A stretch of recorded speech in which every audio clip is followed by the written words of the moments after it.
सभी भाई बहनों को प्रणाम। आज के प्रातःकालीन योगा सत्र में आप सभी का हार्दिक स्वागत, अभिनंदन। मित्रों, आज हम बात करते हैं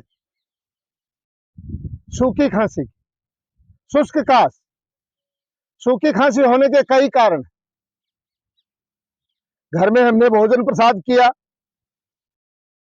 चिकनाई युक्त भोजन था और हमने ठंडा पे जल ले लिया, उस पे खांसी हो सकती है।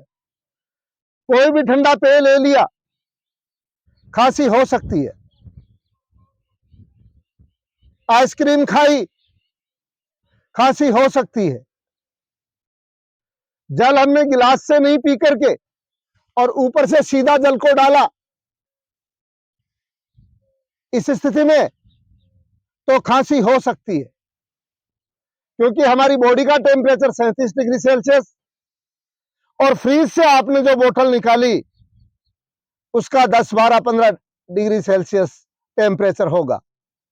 और उस पानी को अगर आप डायरेक्ट डालेंगे तो गले में जाकर के वो खरखराहट पैदा करेगा और खांसी नहीं होगी तो और क्या होगा। इसलिए ऊपर से पानी भून करके भी नहीं पिए, या तो ओक करके पिए और या गिलास से पिए। इसी के साथ जो मेरे भाई बहन धूम्रपान करते हैं, धूम्रपान करने वालों को खांसी हो सकती है। डस्ट से बचें, डस्ट से एलर्जी होगी और एलर्जी होकर के फिर खांसी हो जाएगी। तो हमें हमारे स्वास्थ्य का ध्यान स्वयं को रखना है। अगर वायरल इन्फेक्शन हो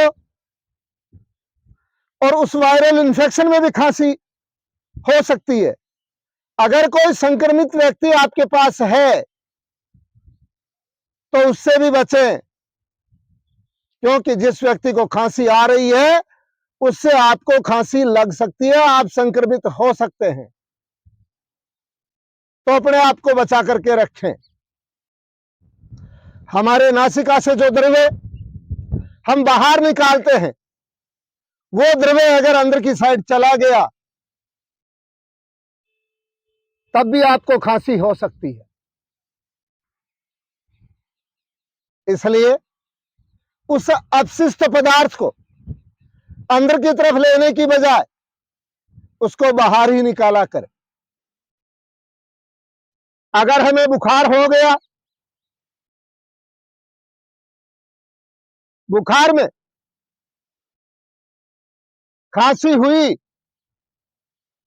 फेफड़ों में कफ जमा हुआ था और हैवी एंटीबायोटिक दे दिया, वो कफ वहीं का वहीं सूख गया, तब भी आपको खांसी हो सकती है। इसलिए बचाव ही उपाय है। हम सावधानी रखें। ये तो इसके कारण थे। अब हम बात करते हैं निवारण की, कि अगर खांसी होती है तो हमें क्या करना चाहिए।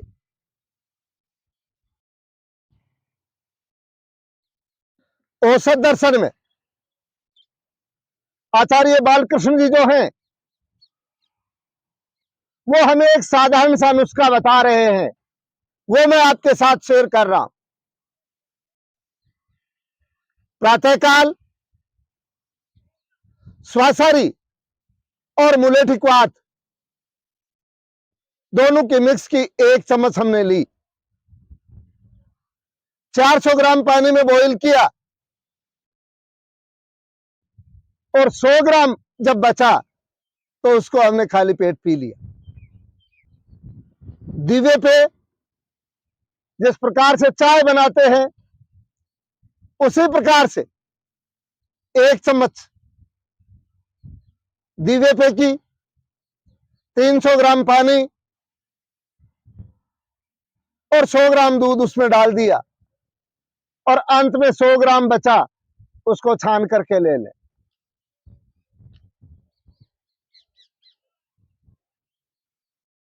एक टेबलेट स्वासारी की और एक टेबलेट गिलोय घनवटी, एक टेबलेट श्वासारी वटी, एक टेबलेट गिलोय घनवटी, दोनों को अगर हमने चूस लिया तो अद्भुत परिणाम आएंगे। वर्तमान समय के धन्वंतरी जो हैं आचार्य बालकृष्ण जी, उनके बताए अनुसार हमने इनसे परिणाम आते हुए देखे हैं। इसके साथ श्वासारी प्रवाही जो है, छोटे बच्चे को 1 चम्मच टीस्पून जो होती है, और बड़ों को 2 चम्मच, 1 कप गर्म पानी, उसमें 1 चम्मच या 2 चम्मच, छोटे बच्चे को 1 चम्मच डाली, बड़े को 2 चम्मच डाली, और चम्मच से उसको हिला दिया, और उसको जैसे चुस्की लेकर के पीते हैं वैसे पिए, खांसी चली जाएगी। खांसी अगर ज्यादा परेशान करती हो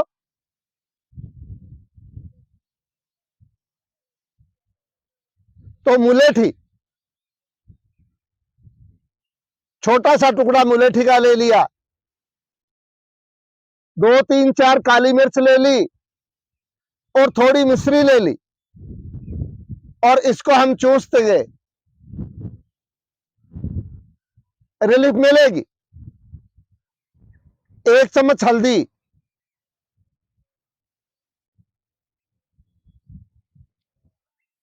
20 ग्राम अदरक,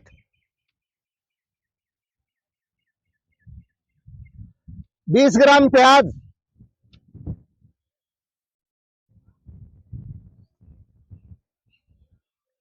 और 8-10 पोथी लहसुन की, इनको कूट ले थोड़ा सा, और कूट करके एक पोटली बना ले, और पोटली बना करके पानी में छोड़ दें उसको, और पानी को अच्छे से बॉईल करें, और पानी को अच्छे से बॉईल करके और एक टॉवल लिया, वो उस पानी में डुबोया, निचोड़ा, और निचोड़ करके उसको यूं झड़काया, और झड़का करके, और जिस व्यक्ति को खांसी आ रही है उसके सीने पे रखें 3 मिनट के लिए। दूसरा टॉवल ठंडे पानी का में भिगोया हुआ था, उसको निचोड़ा, उसको झड़काया, और आधा मिनट के लिए लगाया। फिर वही गर्म पानी वाला टॉवल, इस प्रकार से 5 राउंड करने हैं।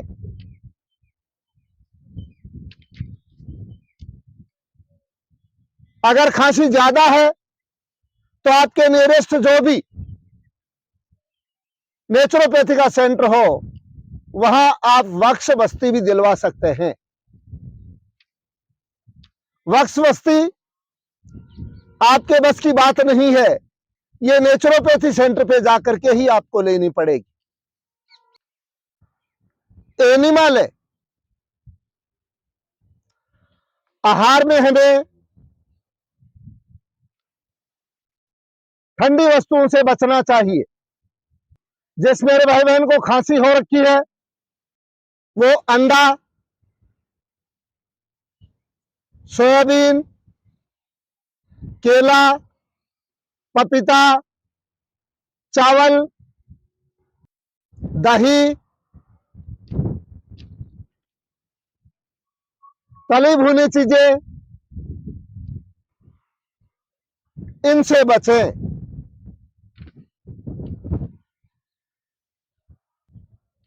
फाइबर युक्त ताजा भोजन लें, गुनगुना पानी पिए,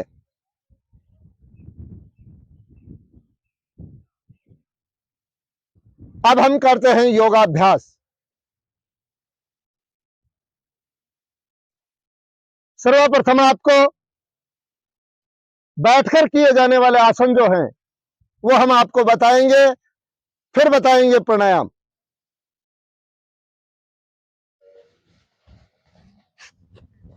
वज्रासन की स्थिति में बैठे हम, और अब हम करेंगे सुप्त वज्रासन।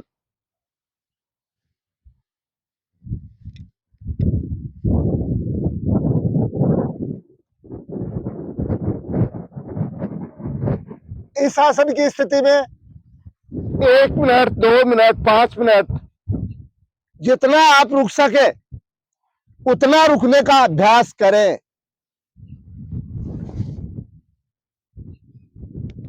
इसके पश्चात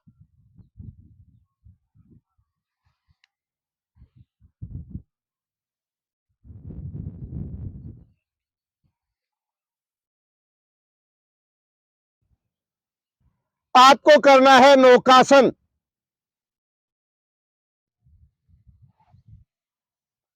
नौकासन में अपने स्थान पर लेट जाएं।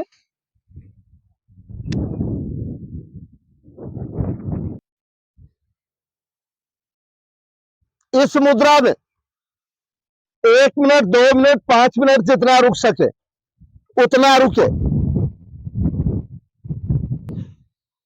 इसके पश्चात आपको करना है उष्टासन। इस स्थिति में आए और अर्धउष्टासन, पीछे झुक गए। आओ, अब हम करेंगे पूर्ण उष्टासन।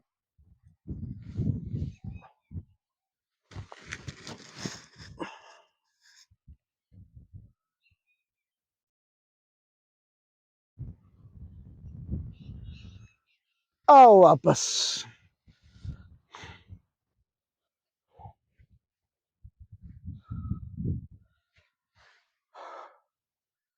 अब देखो, जैसे छोटे बच्चे होते हैं ना, उस स्थिति में आओ। श्वास भरो,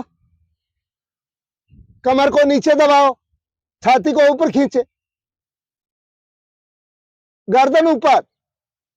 आओ, अब कमर को ऊपर खींच दें। आइए वापस, फिर दबाओ, फिर ऊपर खींचो। आओ वापस। अब हम करेंगे खड़े होकर करने वाले आसन। अपने स्थान पे खड़े हो जाए, दोनों हाथों को इंटरलॉक किया, हथेली विपरीत दिशा में घुमाई, ऊपर खींचो, एड़ियों को उठाओ। आइए वापस। दोनों पांवों में 1.5-2 फुट का फासला, दोनों हाथों को आगे लिया, श्वास भरा। आओ, फिर आगे लिया, श्वास भरा। आओ, ऐसा अभ्यास आपको 5 से 7 बारी करना है। 10 बारी भी कर सकते हैं। अब हम करेंगे प्राणायाम।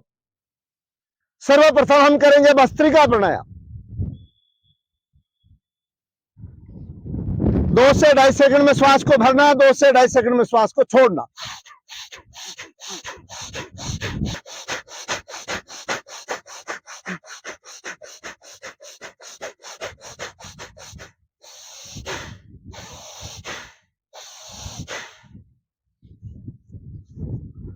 विश्राम करें।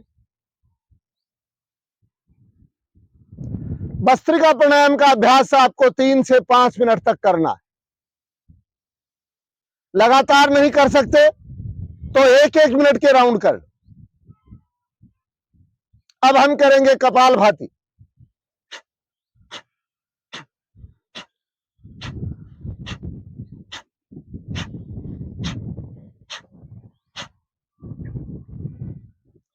इस प्रकार से कपालभाति को आप बढ़ाते हुए ले जाए 1 घंटे तक। उसके पश्चात आपको करना है उज्जयी प्राणायाम। गले को टाइट करके श्वास को अंदर भरना है।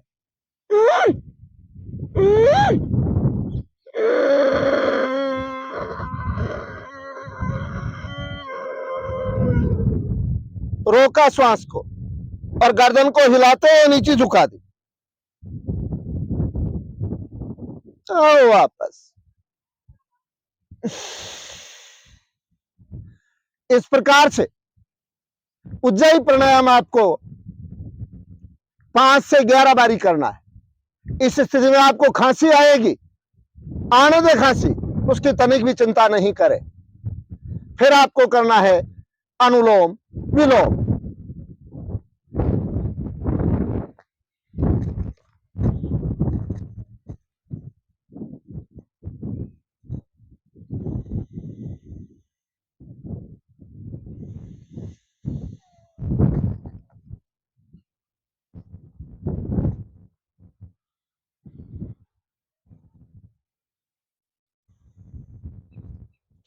अनुलोम विलोम का अभ्यास भी आपको लंबा करना है।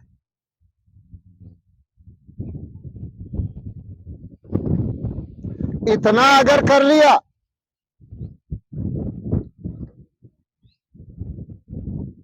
तो आप निरोग हो जाएंगे। हाँ, ध्यान रहे, रात को सोते वक्त अणु तेल या षड़बिंदु तेल अपने नासा छिद्रों में अवश्य डाला करें। एक एक दो दो बूंद जो है वो डाल करके और ऊपर खींच ले। इस प्रकार से इस वीडियो को ज्यादा से ज्यादा शेयर करना ताकि उस जरूरतमंद व्यक्ति तक पहुंच सके, और इसको सब्सक्राइब करना भी नहीं भूले। इति ओम।